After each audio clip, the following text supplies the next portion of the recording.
Magandang araw mga kaibigan. Bigyan natin ng reaction opinion itong post ni Miss Kipi Chu.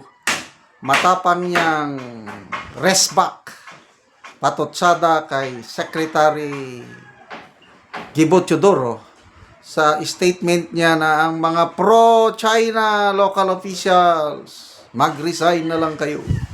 Kala mo siya lang ang nagmamahal sa bayan. O sabi, Dear Gibo Teodoro, it is you who is less Filipino for getting a Maltese, just in case, citizenship. It is not people who study in China or teach in China as a way to make a living who are traitors. Ikaw ang traitor. Because you who already have so much, who was gifted with wealth and good life by this country, is still apparently thought that being a Filipino is not enough. Kulang pa ang regalo sa iyo ng sobrang magandang buhay sa Pilipinas, kaya bumili ka pa ng isang citizenship. Ikaw na di na kailangan magtrabaho sa ibang bansa, ikaw pa yung bumili ng citizenship na just in case. Isa ka na sa pinakamayaman at maswerte at pinagkatiwalaan ng Pilipinas, and yet kulang pa sa iyo at bumili ka pa ng citizenship abroad. You're the one who, despite everything you have here, didn't think being a Filipino is not enough.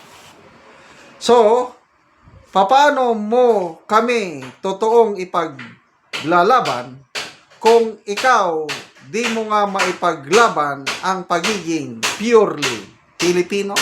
Wow! Sakit naman. Sakit naman itong post ni Miss Kipi Chu, ang tapang. Oh, it's crying time right now for Gibo Teodoro.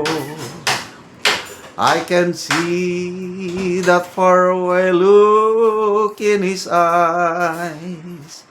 I can tell by the way he speaks in public that it won't be long before it's crying time. Grabing batikos ngayon kay Secretary Teodoro itong pahayag niya na dapat mag-resign ang mga local officials na pro-China, to a point na meron na siyang statement nagpapaliwanag yung konteksto daw ng kanyang pahayag. Konteksto pa mo diya. Basta, ang pinapalabas nyo kasi, kayo lang ang nagmamahal sa Pilipinas. Mabuti pa si Professor Clarita Carlos. Napakaganda yung post niya tungkol sa kontrobersya na ito na we should be pro-Filipinos, not pro-US or pro-China.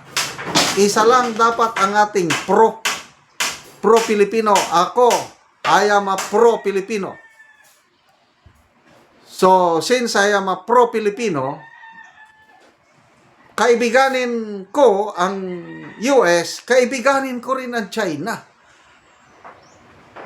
Dahil, iyon po ang ating nakalagay sa ating konstitusyon, na ang ating foreign policy, we should be friends to all,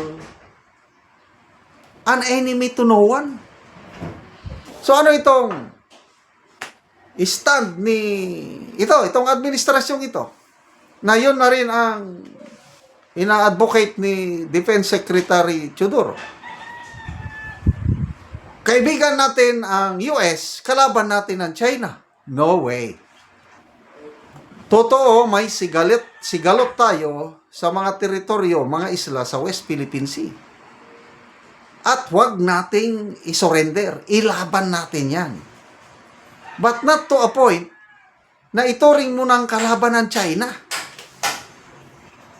Kaya kung ituring mong kalaban ng China, anong gagawin natin sa mga more than 500,000 Filipinos working in China?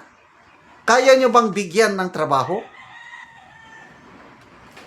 Dahil gigirahin nyo na ang China nang dahil lang sa West Philippine Sea. Mag-isip naman kayo. O, ating mga kalapit bansa, ASEAN, may sigalot din sila sa teritoryo sa South China Sea. Kailang, hindi naman sila nag-aaway. Magkaibigan pa rin na pag-uusapan yung problema. Ang tayo kasi, itong administrasyong ito, masyadong naging tuta ng US kung ano ang gusto ng US sinusunod.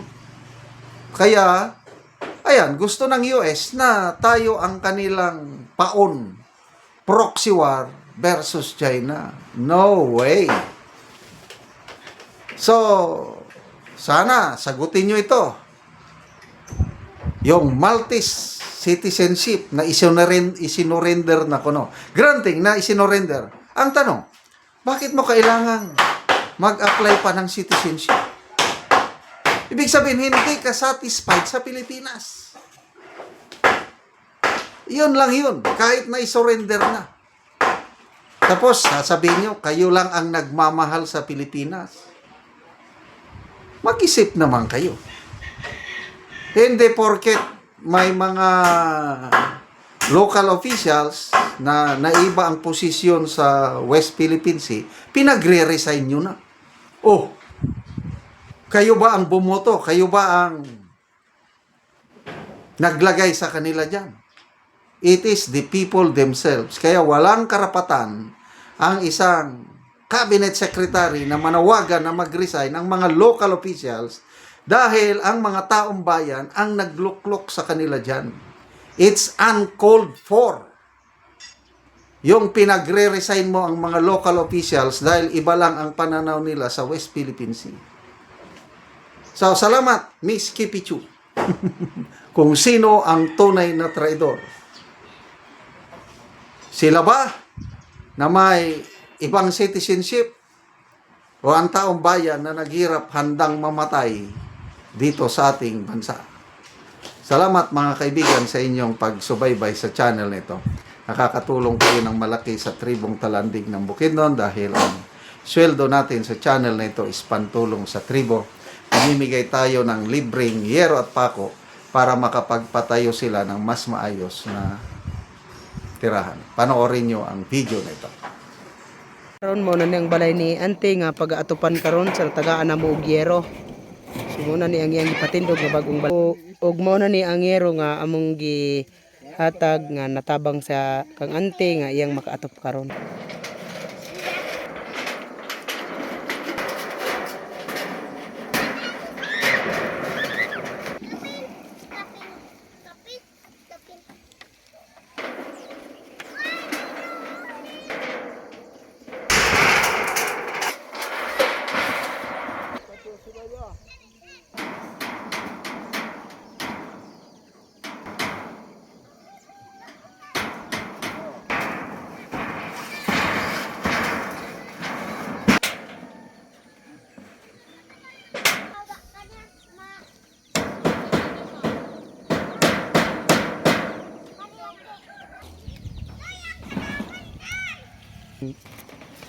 O karon human na gyud sa pag-atop ang ginatabang nga yero.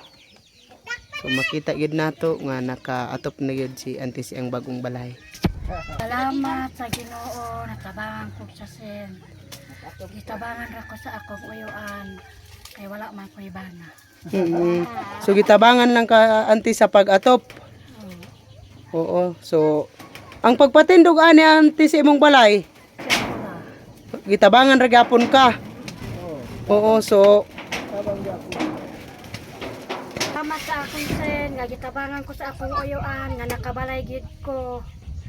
Salamat sa nagtabang sa sen. oo, so wala kay balay di ante. Sa wala ko'y balay. Oo, so nakigpuyo lang ka ante sa ilaha sa imong uyuan. So karon nakabalay na gyud ka Oo, tungod sa tabang. tungod sa tabang. Salamat sa Ginoo kung wala pa ni tabang wa pa gid ko di pa ko makabalay. Oo, so pila ka buok imong anak ante? Tulo akong anak. Tulo, so ikaw ra nabuhi. So salamat kay ante. Salamat.